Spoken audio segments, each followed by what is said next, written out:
Está la famosa canción que ustedes conocen, que es la más triste de todas, que yo particularmente no le deseo a nadie, que es la del 6 de enero, donde Clementino Campos escribe la canción del 6 de enero en Paraguay, cuando un niño, en este caso en realidad fue la hija de él, una nena chiquita, no recibió el regalo y dice que malos son los reyes, no me trajo un regalito.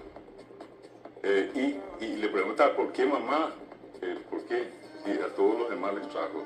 Y cuenta que Clementino Campos, que escribió la letra, era también sastre. Y justo para el día 5 tenía previsto entregar un traje a una persona que le encargó. ¿Qué pasó? No vino la persona y por consiguiente no entró el dinero. Y al otro día amanece la hija y no encuentra el regalo.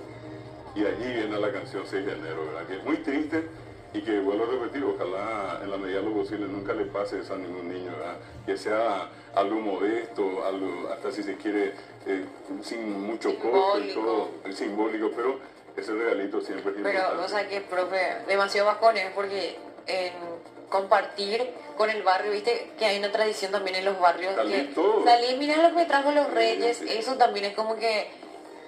Tiene No, su golpe y no le emotivo. puede decir a la criatura, no le vaya a mostrar porque a fulana no le llegó, porque su papá no le compró, porque los reyes no...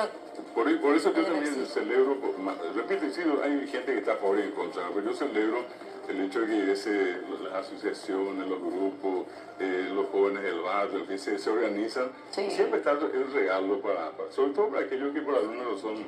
De esa gente que se disfraza de Papá Noel, de los Reyes Magos. y recorre el barrio a repartir, porque la ilusión del niño, pues, hay niños de 5 o 6 años que tienen que tener esa ilusión de que existe y de alguna manera sirve, ¿verdad? O sea, la inocencia del niño está.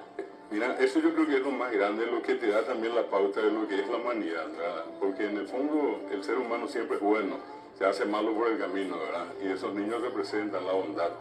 Y en esa bondad está la inocencia.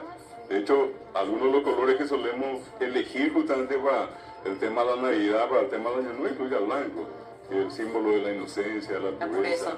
Es una especie de renovación espiritual que uno hace, ¿verdad? Y justo el primer gran desafío que encontramos allí nomás es hacerle ese presente. Y ese presente inclusive cuando ese niño ni siquiera a lo mejor es de tu casa. A lo mejor es un niño del barrio, alguien que está por allí que uno sabe que no tiene. Y ese gesto grande que uno tiene de prenderse algo y hacerle ese regalo, creo que le da a uno por lo menos un año más de vida, ¿verdad?